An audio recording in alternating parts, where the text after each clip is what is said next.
অর্থাৎ 1971 সালে যেভাবে বাংলাদেশ স্বাধীন হয়েছিল জামাত ইসলাম এটার সাথে একমত ছিল না। তো জামাত ইসলাম এটার সাথে একমত কখনোই পোষণ করে নাই। 2024 সালে আইসে বাংলাদেশ, আপনি মনে করতেছেন 2024 সালে আইসে বাংলাদেশ একটা অন্যরকম স্বাধীনতা পাইছে। এটা কি ব্যাপারটা এরকম? মানে ভারত টারত এইসব এলিমেন্ট আমি যেতে চাইতেছি না, আপনি দুই লাইনে বলেন 1971 সালে জামাতের অবস্থা সঠিক ছিল। দুই লাইনের জামাত ইসলামের দুই লাইনের কথাটা আসলে কোনো একটা কোশ্চেনের কথা আপনি কখনো কখনো দুই লাইনে বলতে পারবেন না। আপনি আমাকে বলেছেন সেই জন্য কথাটা উঠলো যে আপনাদের অবস্থা নাকি পরিষ্কার, কিন্তু আমি কখনো এই পরিষ্কার কথাটা জানতে পারি না।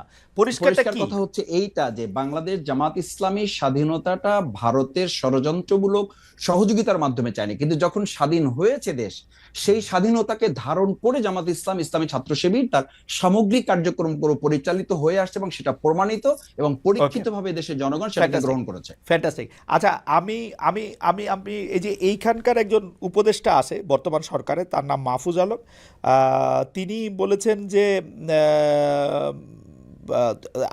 তিনি অনেক কথা বলেছেন তার স্ট্যাটাসে। আমি শুধু 4 লাইন শোনাই। মুক্তিযুদ্ধের পর কি হয়েছে তা নিয়ে সমালোচনা করুন, ইতিহাস পর্যালোচনা করুন, কোনো সমস্যা নেই। এমনকি মুক্তিযুদ্ধের সময় কি কি ঘটেছে তা নিয়ে তর্কও উঠতে পারে, কিন্তু সেসবই হবে মুক্তিযুদ্ধকে মেনে নিয়ে। আপনারা কি মুক্তিযুদ্ধকে মেনে নিয়েছেন, নাকি এইখানেও আপনাদের একটু আলাদা জায়গা আছে জনাব মাসুদ? মানে এতদিন পরে সেই প্রশ্ন করাটাই আসলে অবান্তর এই কারণে যে বাংলাদেশ জামাত ইসলামী ইসলামী ছাত্র শিবির এই চেতনাকে ধারণ করে শুধু করে নাই। আপনি দেখেন 2010 সালে আপনারা তো মুক্তিযুদ্ধের কথা উঠলে বলেন এটা ভারতের ষড়যন্ত্র, এটা খারাপ জিনিসই মনে হয়, শুই না তো ভালো জিনিস মনে হয় না এটাকে। আমরা বলেছি যে যখন দেশটা স্বাধীন হয়েছে সেই স্বাধীনতাটাকে অর্থবহ করে এবং এটা ধারণ করার ক্ষেত্রে জামাত ইসলামী প্রমাণিত এবং পরীক্ষিত ঠিক আছে দেশের মানুষের কাছে। ঠিক আছে, আমরা পরবর্তী প্রসঙ্গে যাই। জনাব মাসুদ, আপনাকে ধন্যবাদ। পরবর্তী প্রসঙ্গ হচ্ছে যে জনাব আজিজুল বারী হেলাল, এই জাতীয় সরকারে কি আপনাদের আহ্বান জানানো হয়েছিল, অর্থাৎ বিএনপিকে আহ্বান জানানো হয়েছিল? যে এটা আমি এই প্রশ্নটা উত্তর দিয়ে আমি মাসুদ ভাইয়ের একটা কথা ছোট করে ছোট করে বলি। এই যে দেখেন যে আমাদের অভ্যুত্থানের শক্তিগুলোকে বিরুদ্ধে যে অনৈক্য তৈরি করা হচ্ছে ব্লেম গেমের মাধ্যমে, যেভাবে আওয়ামী লীগ আপনার মুক্তিযোদ্ধাদের নিয়ে ব্লেম গেম করেছে যে অমুক মুক্তিযোদ্ধা তমুক রাজাকার। আমি জামাত ইসলামের মাসুদের এই বক্তৃতার মাধ্যমে সেই একটা প্রতিধ্বনি শুনতে পাচ্ছি যে বিএনপির মহাসচিবের পিতার ব্যাপারে যে কথা বলা হচ্ছে, এই ফ্যাক্ট চেকিং না করে আপনার যে প্রোপাগান্ডা মেশিন এখন তৈরি হয়েছে বাংলাদেশে, তার উপর ভিত্তি করে কথা বললো। আপনি দেখেন, আমি প্রতিধ্বনি এই জন্য বললাম যে 71 সালে একটা রাজনৈতিক দল দেশ ছেড়ে পালিয়ে গেল ভারতে, আরেকটি রাজনৈতিক দল স্বাধীনতার বিরুদ্ধে থাকলো, আর আমাদের নেতা শহীদ প্রেসিডেন্ট জিয়াউর রহমান যুদ্ধ করলো। এখন সেই দলের দিকে এই দুটো দলই, একটা পরাজিত শক্তি আর একটা হলো পালিয়ে যাওয়া। এই কথা কি হিস্টোরিক্যালি ঠিক? এই কথা কি হিস্টোরিক্যালি ঠিক হেলাল ভাই? জিয়াউর রহমান সাহেব ক্ষমতায় থাকার জন্য, মরহুম প্রেসিডেন্ট জিয়াউর রহমান সাহেব ক্ষমতায় থাকার জন্য সমগ্রভাবে যে রাজনৈতিক দলটার, যে রাজনৈতিক আদর্শটার, যে রাজনৈতিক কাঠামোটার সাহায্য চাইলেন সেটা হচ্ছে জামায়াতে ইসলামী। না, আপনি এটা আপনি কোন ইতিহাস থেকে বলছেন? আপনি আমার চেয়ে ভালো জানেন। 78 সালে আপনি ইতিহাসটা দেখেন। আমি বলছি জনাব গোলাম আযমের ফিরে আসা থেকে শুরু করে পুরোটা দেখেন। আপনি শুনেন, আমরা যখন বাংলাদেশে যখন আপনার একদলীয় শাসন ব্যবস্থার ভিতর ঢুকে গেল, তখন আমরা মাল্টিপার্টি ডেমোক্রেসি সৃষ্টি করলে অন্যান্যরা ধর্মভিত্তিক রাজনৈতিক দল, এমনকি বামপন্থী যে সমস্ত গোপন সংগঠন, তারাও রাজনীতি করার সুযোগ পেল। আর আমি যেটা বলছি যে ব্লেম গেমের কথা, যে আওয়ামী লীগ যে ব্লেমটা দিত যে অমুক রাজাকার, বিএনপি কে লক্ষ্য করে বলতো, অথচ আওয়ামী লীগ কিন্তু আপনার এদেশ মুক্তিযুদ্ধের সময় ভারতে পালিয়ে গেল, কলকাতায় পালিয়ে গেল, আরেকটি দল বিরোধিতা করলো এই স্বাধীনতা যুদ্ধের। এই দুটি দলেরই উদ্দেশ্য হলো আপনার যারা অস্ত্র হাতে যুদ্ধ করলো, যে দলের প্রতিষ্ঠাতা, তার নেতাকর্মীকে নিয়ে একটা ব্লেম গেমে চলে গেল।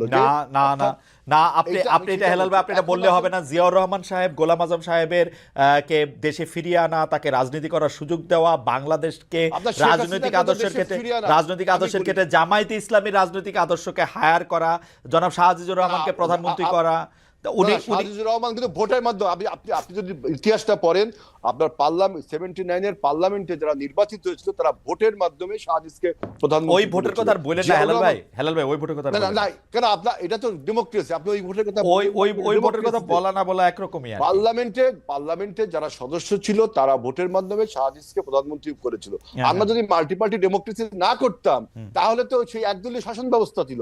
এখন একদলীয় শাসন ব্যবস্থাকে এই সরকার আপনাকে জাতীয় সরকারে, এই জাতীয় সরকারে আমন্ত্রণ জানিয়েছিল না, জাতীয় সরকার এখন আমি দেখেন, আমি দেখলাম যে নাহিদ ইসলামের একটা স্ট্যাটাসে দেখলাম যে সে বলছে তারা নাকি জাতীয় সরকারের আমন্ত্রণ জানিয়েছিল।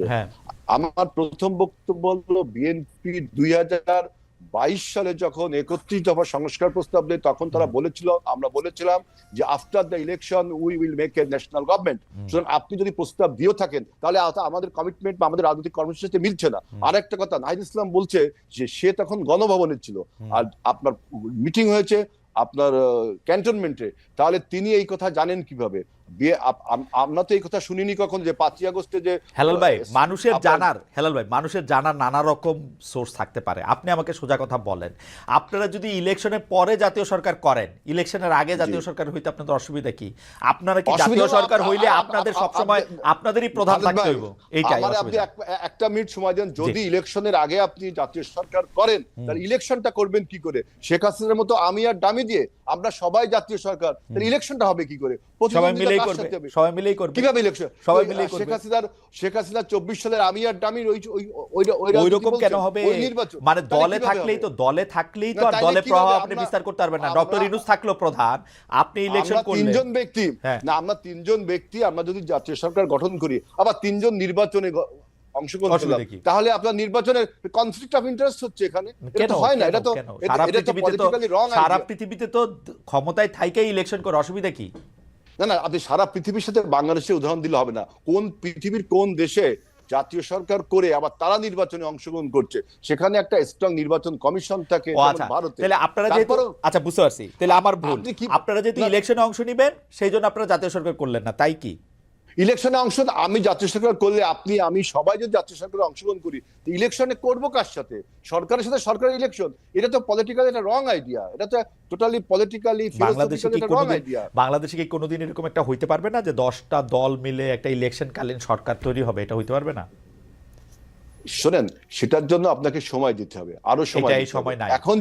এখন যে ট্রানজিশনাল পিরিয়ডে আমরা রয়েছি, একটা মানে যুগ সন্ধিক্ষণে আমরা রয়েছি, এখন আমাদের এই বিপ্লবকে, আমাদের আন্দোলনকে, আমাদের অভ্যুত্থানকে যদি সুসংহত করতে হয় তাহলে অবশ্যই যে রাজনৈতিক শূন্যতা তৈরি হয়েছে সেখানে একটি রাজনৈতিক সরকারের প্রয়োজন।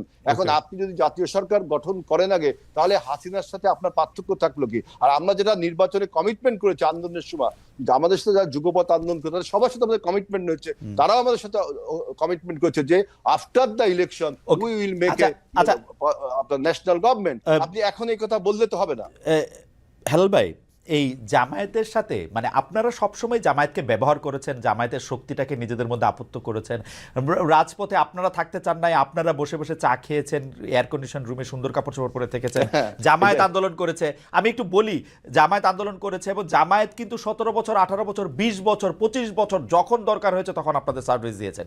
কিন্তু জামায়াতের নেতারা যখন ফাঁসির কাস্টে ঝুলেছে, জামায়াতের বিরুদ্ধে যখন বিভিন্ন রকম অন্যায় অত্যাচার হয়েছে, বিএনপি জামায়াতের সাথে একটা বিবৃতি দিয়েও পাশে থাকে নাই। এখন বিএনপি কি এইটা কি মনে করে যে বিএনপি আসলে প্রথমে হলো আপনার বক্তব্য প্রথমটাকে আমি ধরছি যে এটা ঠিক না, যে বিএনপি 17 বছর আন্দোলন সংগ্রাম গুম খুনের শিকার সবচেয়ে বেশি হয়েছে, জামাতের কয়েক শীর্ষ নেতাদের ফাঁসি হয়েছে।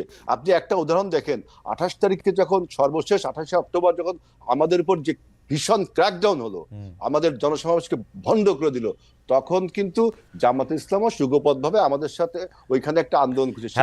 হেলাল ভাই বেয়াদবি না নিলে একটা ছোট্ট রসিকতা করব। হেলাল ভাই বেয়াদবি না নিলে একটা ছোট্ট রসিকতা করব। আমরা 90 এর ঢাকা বিশ্ববিদ্যালয়ের ছাত্র, আপনি আমাদের নেতা।